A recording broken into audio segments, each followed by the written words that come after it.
हाँ तो बच्चों आज हम एक्सरसाइज 1.2 का थर्ड क्वेश्चन करने जा रहे हैं, जिसकी स्टेटमेंट है वो ध्यान से सुनना समझना उसको। एक चुनाव में सफल प्रत्याशी ने अर्थात जीतने वाले प्रत्याशी ने 5,70,500 मत प्राप्त किए। मत मीन्स वोट लिए, जबकि उसके निकटतम प्रत्याशी ने 3,48,700 मत प्राप्त किए। जन जीतने वाले को तो मिले 5,70,500 वोट और जो दूसरे नंबर पर रहा उसे 3,48,700 मत मिले। अब पूछता हमसे सफल प्रत्याशी ने चुनाव कितने मतों से जीता, तो जीतने वाला है उसके कितने वोट अधिक हैं ये हमने बताना है। तो इसके लिए हम पहले लिखेंगे सफल प्रत्याशी के मत। सफल प्रत्याशी के मत बराबर 5,70,500। दूसरे नंबर पे जो प्रत्याशी रहा था निकटतम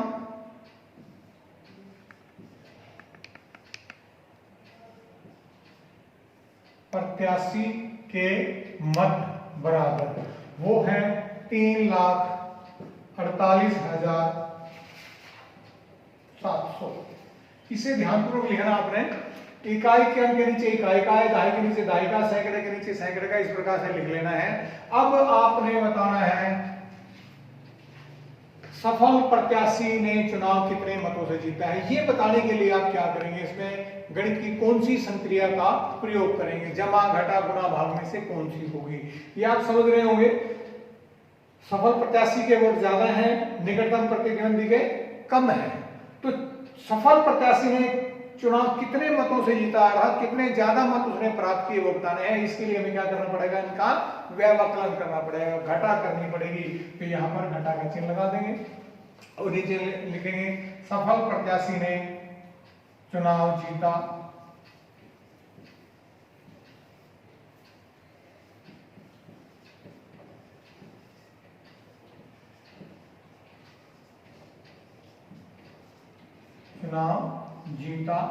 बराबर, इनको घटा दें। इकाई के अंक में से इकाई का घटाएं तो क्या आ गया 0, दहाई में 0, सैकड़े में घटाने चलते हैं तो यहाँ 5 में 7 नहीं घटता तो उदाहरण लेंगे यहाँ से, तो ये 15 में से 7 गए 8, यहाँ रह जाते हैं आपके पास 6, एक फिर उदाहरण लिया 16, 16 में से 8 गए 8, यहाँ रह चुके थे 6, 6 में से 4 गए 2 और यहाँ 5 में से 3 गए 2, तो ये 2,28,800 मतों से सफल प्रत्याशी चुनाव जीत गया।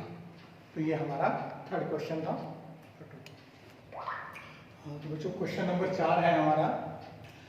कीर्ति बुक स्टोर ने जून के प्रथम सप्ताह में रुपए 2,85,891 मूल्य की पुस्तकें बेची और इसी माह के दूसरे सप्ताह में 4,768 रुपए की पुस्तकें बेची गई। अब पूछा गया है दोनों सप्ताहों में कुल मिलाकर कितनी बिक्री हुई, और अगला पार्ट किस सप्ताह में अधिक बिक्री हुई और कितनी अधिक हुई। तो इस क्वेश्चन को इसने दो भागों में बांट दिया। पहले तो हमसे पूछा है दोनों सप्ताहों में कुल कितनी बिक्री हुई, तो कुल निकालने के लिए पहले सप्ताह की बिक्री में दूसरे सप्ताह की बिक्री को जोड़ दिया जाएगा, तो पहला पार्ट ये हो जाएगा। दूसरे में पूछता है किस सप्ताह में बिक्री अधिक हुई, तो अधिक बताने के लिए हमें इन दोनों संख्याओं की तुलना करके बताना है। तो यहाँ पर ये 4,768 रुपए है, ये 2,85,000 है, तो इनमें हमें पता है कौन से ज्यादा है, तो सप्ताह का नाम बता दिया जाएगा। और कितनी अधिक हुई ये बताने के लिए हमें दोनों की घटा करनी पड़ेगी। तो अब हमारा स्टार्ट होता है क्वेश्चन 2 पार्ट में। प्रथम सप्ताह में की बिक्री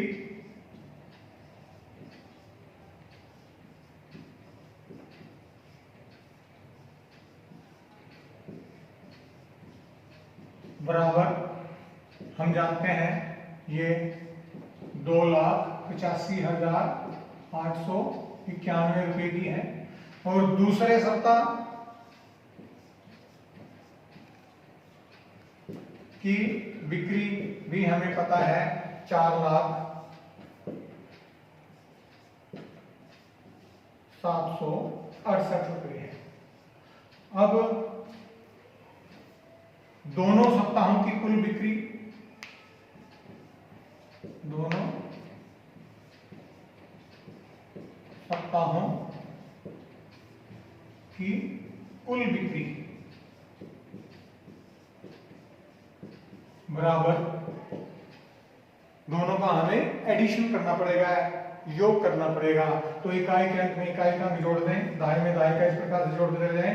1 और 8 9, 9 और 6 15 का 5 हासिल 1, 8 और 7 15 और 1 हासिल 16 का 6 हासिल, फिर 1 है 5 1 6 8 का 8 2 और 4 6। तो ये हमारा पहला पार्ट हो जाता है। अब दूसरा पार्ट में इसमें क्या पूछा गया है, किस सप्ताह में बिक्री अधिक हुई। तो हम जानते हैं दूसरे सप्ताह में 4,768 की बिक्री है, प्रथम में 2,85,891 की है। तो ये जानते होंगे कि दूसरे सप्ताह में ज्यादा बिक्री हुई, तो हम यहाँ लिखेंगे दूसरे सप्ताह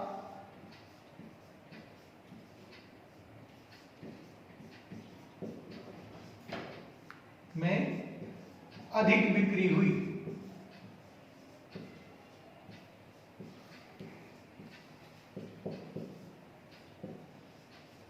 ये तो हमें पता चल चुका था, और कितनी है वो यहीं पर निकाल देंगे। तो दूसरे सप्ताह की अधिक बिक्री में से पहले सप्ताह की बिक्री को घटा दिया जाएगा। 4,768 में से घटा दिया जाए प्रथम सप्ताह की बिक्री 2,85,891। तो इसको हम इसी प्रकार से घटाते हैं। तो ध्यान रखना इकाई में से इकाई का अंक घटाना है। तो इकाई का अंक यहाँ 8 है, यहाँ 1 है, 8 में से 1 गया 7, दाई का अंक 6, दाई का अंक यहाँ 9 है, 6 में से 9 नहीं घटते, यहाँ से उधार लेंगे 16, 16 में से 9 गए फिर 7, यहाँ रह गया 6, 6 में से 5 8 के नहीं जाते, तो 16 में से 8 गए 8, यहाँ रह गया फिर आपका 9, 9 में से 5 गए 4, यहाँ फिर क्या रह गया था 9, 9 में से 8 गए 1, और यहाँ 3 में से 2 गया 1। तो ये आ गया हमारे पास 1,14,877 रुपए। तो ये दूसरे सप्ताह की अधिक बिक्री है।